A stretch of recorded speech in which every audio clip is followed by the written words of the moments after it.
Hello, नमस्कार. मी मेघा आणि गौरांश आणि मम्मा या चॅनलमध्ये तुमचं सर्वांचं मनापासून स्वागत आहे. मी आज तुम्हाला व्हिडिओ करते याच्यासाठी, की मी तुम्हाला एक ब्लाऊज कसं पद्धतीनं तुम्ही व्यवस्थित ठेवू शकता, ही एक ट्रिक तुमच्यासोबत शेअर करणार आहे. कारण खूप सारे ब्लाऊज असले ना, तर मग ते मिक्स होतात आणि कितीही घडी घालून ठेवा, तर ते घडी निघतेच. तर त्याच्यासाठी मी तुमच्यासाठी एक ट्रिक घेऊन आलेली आहे, ती सांगणार आहे. म्हणून आजचा व्हिडिओ बनवते आहे. इकडे बघू शकता. हे माझ्या मम्मीचे ब्लाऊज आहेत. खूप सारे ब्लाऊज आहेत आणि काय होतं हे रेग्युलरली वापरलीही जात नाहीत. त्याच्यामुळे मग मी एक तुमच्यासोबत ट्रिक शेअर करणार आहे, कशा पद्धतीनं आपण ते फोल्ड करू शकतो याची. आणि सोबतच ना मी तुमच्यासोबत काल मी व्हिडिओ बनवले होते, त्यातल्या साड्या पण काही शेअर करणार आहे. आता तुम्ही पण असंच करत असाल, गावी आले की आईच्या साड्या मग कोणत्या चांगल्या दिसतात त्या घेऊन जायच्या. पण मी फक्त फंक्शनपुरते घेऊन जाणार आहे. तर मी काल ट्राय करून ही साड्या बघितल्या आणि त्यातल्या मी 2 साड्या तुम्हाला दाखवते. त्यातलं तुम्हाला कोणती चांगली वाटते ते मला नक्की सांगा, जेणेकरून ती मला साडी लग्नामध्ये घालता येईल. तर ही बघू शकता. ही साडी एक मला आवडली होती. ॲक्च्युली ही मी बघायच्या अगोदर साडी डिसाईड केलं होतं, की ही साडी मी घालेन कारण आहोंचा जो ब्लेझर आहे तो अशा कलरचा आहे. त्यामुळे मॅच करायचं असं डोक्यात होतं. त्याच्यामुळे ही साडी मी आधी डिसाईड केली होती. पण त्याच्यानंतर अजून साड्या बघितल्या आणि त्याच्यातली अजून एक साडी मला आवडलेली आहे. तर तुम्ही हे व्हिडिओ फोटो बघून मला नक्की सांगा कोणती साडी मला छान दिसते आहे. तर दुसऱ्या नंबरची ही एक साडी आहे. ही शालू टाईप साडी आहे. ह्याच्यामध्ये स्टोन वगैरे आहेत आणि छान असं मोराचं वर्क केलेलं आहे. तर ही साडी छान वाटते आहे, पण याच्यामध्ये थोडंसं स्टोन वगैरे जास्त आहेत. तर बघू शकता मोराचं छान असं वर्कही आहे. आता मी दोन्हीमध्ये कन्फ्यूज झालेले आहे आणि याचं कलर कॉम्बिनेशनही छान आहे. तर मला ना तुम्ही नक्की कमेंट करून सांगा, की 1 नंबरची साडी छान वाटते की 2 नंबरची. चला आता मी तुम्हाला तुमच्यासोबत ती ट्रिक शेअर करते, ती तुम्ही बघा आणि मग मला कमेंट करा कशी तुम्हाला वाटली ती ट्रिक. मी मम्मीच्या साड्या काढल्याच होत्या. तर इथं मी बाकीचं पण म्हटलं ब्लाऊज वगैरे सगळं व्यवस्थित थोडंसं ठेवून देऊया म्हणून मी काढले होते. तर इथं बघू शकता खूप सारे ब्लाऊज आहेत आणि हे ब्लाऊज वगैरे सर्व ठेवण्यासाठी इथं अशा प्रकारची बॅग आहे. तरीही ते सर्व मिक्स होतं म्हणून मग मी विचार केला की थोडं वेगळ्या पद्धतीने ह्याला आपण व्यवस्थित फोल्ड करून ठेवूया. तर अशा पद्धतीने ना छान व्यवस्थित ब्लाऊज राहतील आणि जे म्हणजे विस्कटणार नाही याची घडी. त्याच्यामुळे मी अशा पद्धतीनं याला केलेलं आहे. तर जेव्हा स्लीव्ज छोटे असतात तेव्हा अशा पद्धतीने याला 3 फोल्ड करायचं आणि राऊंड करून याला आपण जे हातोप्याचं ओपन असतं ना त्या साईडने याला अशा पद्धतीनं फोल्ड करून घ्यायचं आहे. तर याने ना ब्लाऊज तुमचे सारखं विस्कटणार नाहीत आणि ठेवायलाही इझी जातं. जवळजवळ एक 50-60 ब्लाऊज आहेत. त्याच्यामुळे मग मी विचार केला अशा पद्धतीने छान फोल्ड करून ठेवूयात. तर बघू शकता तुम्ही किती छान असं याचा फोल्ड होतं आणि एकदम छोटंसं याचे पाऊच तयार होतात. तर अशा पद्धतीने करू शकतो आपण, म्हणजे ते कितीही विस्कटले तरी त्याची घडी निघणार नाही. तर जेव्हा आपले स्लीवचं जे स्लीव आहेत तो मोठा असेल, म्हणजे फिटिंग जी मोठी असेल ना, तर असं फक्त 2च फोल्ड घालून आपण याला फोल्ड करून घ्यायचं आहे. आणि जे बारीक लोक असतात त्यांचे स्लीव थोडेसे छोटे असतात, स्लीवचा कट, त्याच्यामुळे तेव्हा 3 फोल्ड करायचे. तर अशा पद्धतीने हे फोल्ड करून घ्यायचं आहे. तर खूप सारे साधे ब्रॉकेटचे असे खूप सारे ब्लाऊज पडलेले आहेत. तर म्हटलं अशा पद्धतीने आपण फोल्ड करून ठेवूयात, जेणेकरून इझिली काढता वगैरे येईल आणि सगळं ते विस्कटणार नाही. तर मी अशा पद्धतीने फोल्ड करून घेतलेलं आहे. जर ही टिप तुम्हाला आवडली असेल तर व्हिडिओला लाईक करा आणि चॅनलला सबस्क्राईब करायला विसरू नका, कारण मी असे छान छान ट्रिक तुमच्यासोबत शेअर करत असते. तर इथे बघू शकता अशा पद्धतीने मी हे फोल्ड केलेले आहे. थोडे ब्लाऊज असतील तर आपण साड्यांमध्ये वगैरे ठेवू शकतो ते फोल्ड करून, पण हे एक्स्ट्राचे जे ब्लाऊज आहेत ना ते ठेवायचं म्हणजे खूप मोठा प्रश्न पडतो आणि ते कधीतरीच आपण वापरतो. त्याच्यामुळे मी बॅग मागच्या वेळेस मागवले होते, पण त्यातही विस्कटते म्हणून मी अशा पद्धतीने फोल्ड केलेलं आहे. तर आज मी तुमच्यासाठी एक गुड न्यूज घेऊन आलेली आहे. तुम्ही जर माझी फॅमिली आहात तर तुम्हालाही ही गोष्ट आनंदाचीच वाटेल. तर माझं चॅनल मॉनिटाईज झालेलं आहे आणि खूप कष्ट करायला लागलेले आहेत. ॲक्च्युली आधी काही टिप्स ट्रिक्स ह्या माहीत नव्हत्या, त्याच्यामुळे खूप टाईम लागला ह्याच्यासाठी. पण आता मला थोडं नॉलेज आलेलं आहे त्याच्यामध्ये आणि आता मॉनिटाईज झाले चॅनल तर कॉन्फिडन्सही आला आहे. त्यामुळे आणि गावी आले आईकडे त्याच्यामुळे थोडी खुशी होते. आता डबल खुशी झालेली आहे मला कारण चॅनलही मॉनिटाईज झालेलं आहे आणि तुमचा सपोर्ट असाच राहू द्या. आणि कसं झालं, काय झालं, तर तेही मी तुमच्यासोबत नेक्स्ट व्हिडिओमध्ये शेअर करेन. पण आत्ता सांगते की चॅनल मॉनिटाईज झालं आणि 1 दिवसामध्ये पूर्ण चॅनल मॉनिटाईज झालेलं आहे. आणि 1 दिवस नाही, ॲक्चुअली 1 दिवस आधीपासून ही प्रोसेस सुरू झाली होती. त्याच्यानंतर दुसऱ्या दिवशी संध्याकाळी माझं चॅनल मॉनिटाईज झालं. चॅनल मॉनिटाईज व्हायचा जो क्रायटेरिया असतो ना, तो खरंच खूप मोठा आहे. 4000 तास वॉच टाईम जो आपल्याला कंप्लीट करायला लागतो, हा खरंच खूप मोठा टास्क आहे. सबस्क्रायबर तर वाढू शकतात, पण वॉच टाईमचा खूप मोठा टास्क आहे आणि तो कंप्लीट करत आता माझं चॅनल मॉनिटाईज झालं आहे. ॲक्चुअली माझं चॅनल 2 वर्षाआधी मॉनिटाईज होत होतं. माझा वॉच टाईम वगैरे कंप्लीट झाला होता. पण तेव्हा ना काही माझी चूक झाली आणि त्याच्यामुळे ते नाही झालं. आता खरंच पश्चाताप होतोय मला, की मी माझ्या आयुष्यातले 2 वर्ष ही वाया घालवले आहेत. YouTubeमधले माझे 2 वर्ष वाया गेलेले आहेत.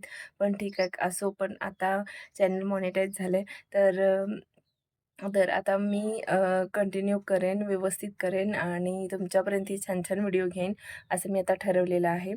तर तुमचा सपोर्ट मला असाच कायम राहू द्यात, हीच तुमच्याकडे इच्छा आहे माझी. एक गोष्ट म्हणजे कष्टाशिवाय काहीही मिळत नाही. आपण खूप वेळा म्हणतो की व्हिडिओ व्हायरल होत नाही आहेत, हे नाही आहे. हे काही नशिबाचाही भाग आहे, पण सगळ्यात जास्त म्हणजे ना कष्ट पाहिजेत. कष्ट शिवाय काहीच नाही मिळत. आणि मला काही टिप्स ट्रिक्सही आता YouTubeमधले समजले आहेत, त्याही मी तुमच्यासोबत शेअर करेन. पण आता सध्या एक 8 दिवसांनी वगैरे मी तुमच्यासोबत त्या गोष्टी शेअर करेनच. आणि तुम्हीही जर YouTube तुम्हाला चालू करायचं असेल, तर तुम्हाला कोणत्या कोणत्या गोष्टींकडे लक्ष द्यायला पाहिजे याचाही मी एक व्हिडिओ घेऊन येईन. म्हणजे अगदी YouTubeचा सगळा टेक्निकल व्हिडिओ एक मी तुमच्यासाठी घेऊन येईनच. आणि सध्या तरी माझ्या चॅनलला सबस्क्राईब करा. आणि हे चॅनल माझं मॉनिटाईज झालेलं नाही आहे, कारण मी आत्ता ह्याच्यावरती व्हिडिओ करायला सुरुवात केलेली आहे. तर माझं आधीचं दुसरं चॅनल आहे मेघाज इझी रेसिपी आणि ते चॅनल आत्ता मॉनिटाईज झालेलं आहे. ॲक्चुअली 2 वर्ष आधी पण झालं होतं. पण तेव्हा काही कारणांमुळे ते मी मॉनिटाईज करून घेतलं नाही. ती तेव्हा माझी चूक झाली होती. नाहीतर आता 2 वर्षांमध्ये कदाचित खूप मोठा ग्राफ असता YouTubeचा. पण ठीक आहे, असो, जे काय आहे ते आहे. आणि आत्ता चॅनल मॉनिटाईज झाले ह्याचा मला खूप म्हणजे खूप आनंद आहे. कारण ना खूप 2-3 महिन्यापासून खूप कष्ट चालू आहेत याच्यामागे आणि तेव्हा जाऊन कुठे आता चॅनल मॉनिटाईज झालेलं आहे. तर आता बघूया हा प्रवास कसा होतो. कारण ना आता म्हणजे तुम्हाला समजेलच काही दिवसांनी, की प्रवास खूप अवघड होणार आहे. कारण 2-3 गोष्टी सोबत करायच्या आहेत, त्याच्यामुळे खूप प्रवास अवघड होणार आहे. तरीही प्रयत्न करणार आहे, की प्रवास सुखद जावा आणि यश यावं याच्यासाठी. आणि त्याच्यासाठी तुमचा सपोर्ट खूप महत्त्वाचा आहे. स्वामींनी तर सपोर्ट केलेलाच आहे, महादेव आहेत माझ्या पाठीशी. पण तसेच तुम्ही यूट्यूब फॅमिली मेंबर माझ्या सपोर्टला नसाल तर काहीच शक्य नाही आहे. त्यामुळे तुम्हीही सपोर्ट करा आणि चॅनलला सबस्क्राईब करा आणि व्हिडिओ आवडत असेल ना तर प्लीज लाईक करा आणि काही सजेशन्स वगैरे असतील तर तेही द्यायला विसरू नका. सोबतच आता मी तुमच्यासोबत जी ब्लाऊजची ट्रिक शेअर केली ती कशी वाटली तीही सांगा आणि साडी ही कोणती तुम्हाला आवडली तेही नक्की सांगायला विसरू नका. दुपारपर्यंत मी सगळे ते काम आवरलं. त्याच्यानंतर मम्मी शाळेतून आली आणि त्याच्यानंतर आम्ही निघालो माझ्या आजोळी. तर माझा आजोळ आहे कर्नाटकमध्ये उगार खुर्द इथे आणि तिथे मस्त अशी मोठी फॅक्टरी आहे. गाव छोटा आहे पण फॅक्टरीमुळे खूप फेमस आहे. आणि आजोळ म्हणलं की लहानपणीच्या आपल्या आठवणी असतात, तर त्याच ताज्या करण्यासाठी आणि माझ्या मामे बहिणीचं ऑपरेशनही झालं होतं. तर मग तिला बघण्यासाठी असं मी गेलो होतो. तर बघू शकता किती सुंदर व्ह्यू दिसतो आहे. कारण संध्याकाळचे 6 वाजले होते, त्यामुळे खूप मस्त असं व्ह्यू दिसत होता.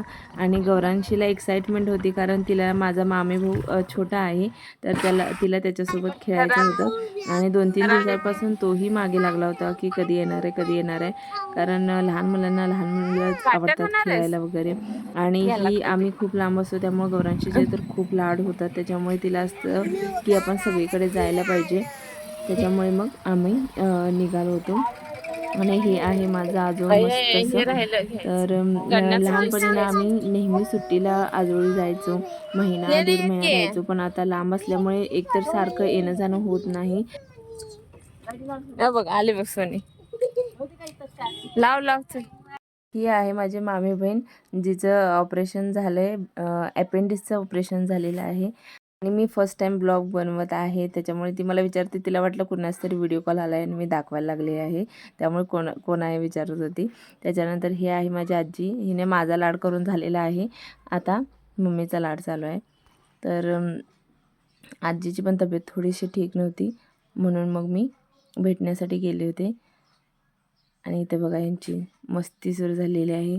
खूप दिवसांनी येते, त्यामुळे गौरांशीचे खूप लाड होतात. आणि आजोळ म्हणलं की आठवणी तर असतातच. आला आला कार्तिक आला, जा की त्याला मिठी मार जा की.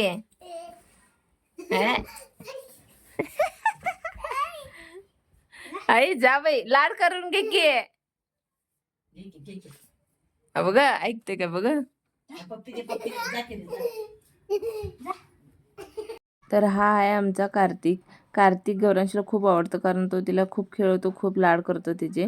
आता बघा, पहिला आधी यांचं चिडवाचिडवी सुरू झालेलं आहे. यांचं खेळणं मजा म्हणजे हेच, चिडवाचिडवी, भांडण करणं, मारणं एकमेकांना, यातच यांना मजा येते. हे कोण आहे?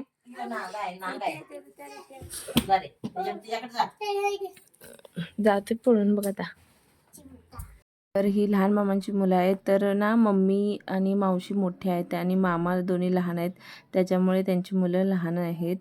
तर ही 2 लहान मामांची मुलं आहेत आणि ती 2 मोठ्या मामाची मुलं आणि अजून एक मुलगी आहे लहान मामाची. आणि ही आहे आमची आजी. तर बघू शकताय, आजी माझ्यापेक्षा खूप सुंदर दिसते. कमेंट करून सांगा, खरंच सुंदर दिसते ना आई माझ्यापेक्षा? नमस्कार मंडळी. हा कर की रे, कर की प्रत्या. हा अनुभव.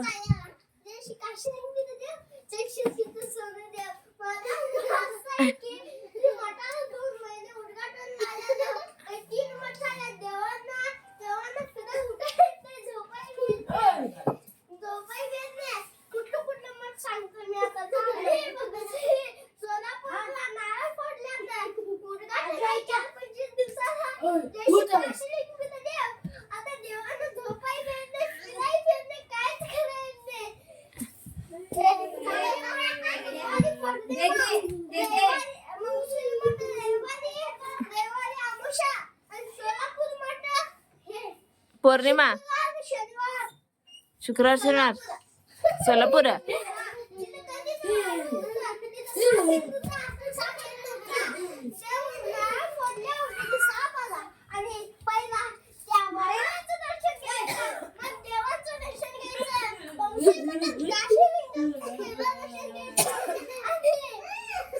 मग तर सोनू देवायचं.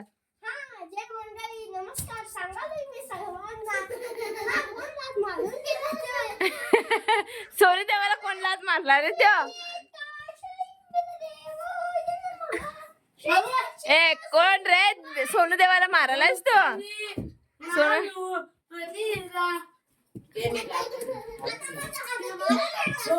ए बरोबर सांगा, कोणाला काय काय पाहिजे खायला आणायला जायचंय? काय पाहिजे तुला? शिपप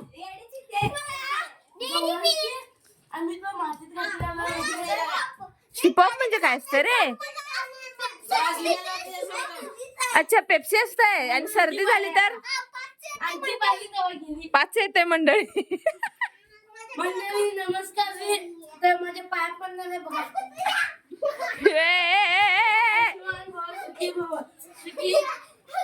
यांची अशी मस्ती सुरू झालेली आहे. तुमच्याही घरात असेच कार्टून्स आहेत का सांगा बरं.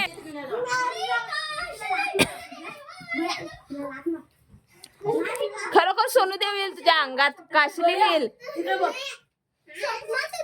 स्वप्नात येते आता. हा बाबा, लय मोठं भक्त होतोस मग तू आता.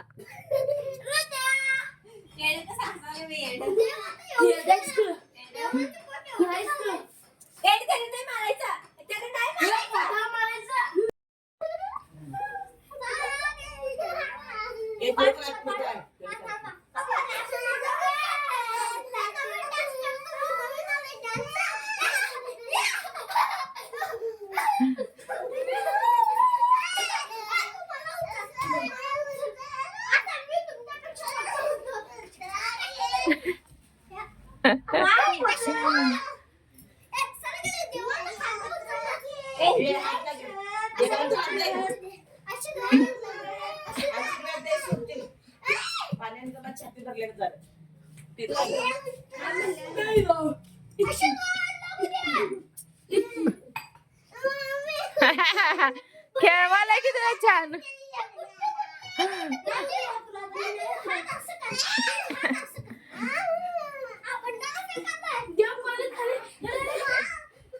देवाला कोण उचलते रे असं? हा?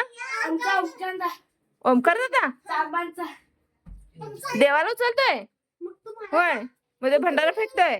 आता इथे रात्री सुरू झालाय यांचा डान्स प्रोग्राम आणि आता सुरू झालाय टेंगे टेंगे डान्स. कुणकुळ बघाय कडूनच आहे गौरांची कुरकुर भाजी आहे. मिरची दे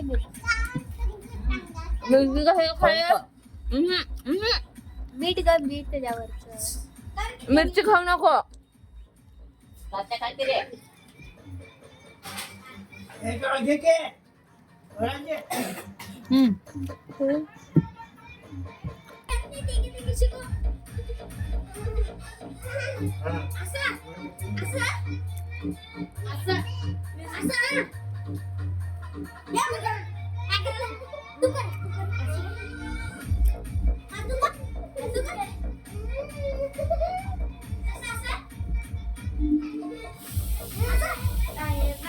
तर हे आहेत माझे आजोबा. तर त्याने आले आणि आल्यानंतर मग आम्ही गेलो म्हणून आमच्यासाठी भजी आणले होते. तर ही ना आमची अगदी लहानपणापासूनची आठवण आहे आणि अगदी आम्ही लहान असल्यापासून आत्तापर्यंत कधीही आम्ही गेलो तर बाबा ही भजी आणतात आणि हे फेमस भजी आहेत आमच्या तिकडचे. आज्याची भजी आणि घरी अजिबात अशी होत नाहीत, इतके मस्त असतात. कारण जो करतो त्याचं नाव अजित आहे म्हणून ही आज्याची भजी.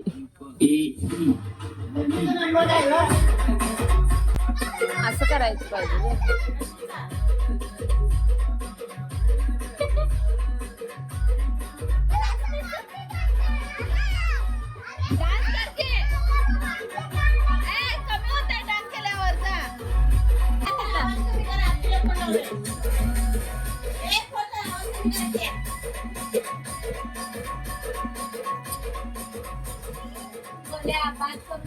नागिन नागिन लोळाले.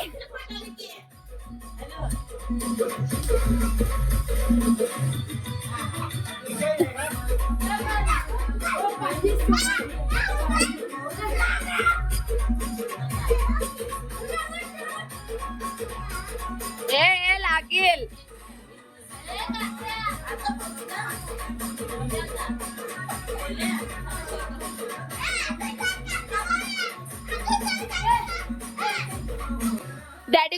डैडी को वीडियो भेजेंगे. डैडी वीडियो पाठवे डांस कर.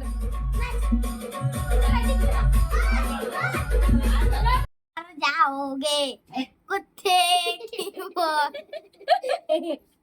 लोक काय गे मर गया पुढचं माहिती तुम्ही द्यायची आणि मार्चीला येतच मला दात पाडून देशील म्हणून. 9:30 वाजले. लोक काय गे मर गया. कुठला जुना शर्ट काढून घातलाय? आदर्श. नाही, कुठला जुना शर्ट? तर चला आजचा ब्लॉग इथंच संपवते. Bye bye.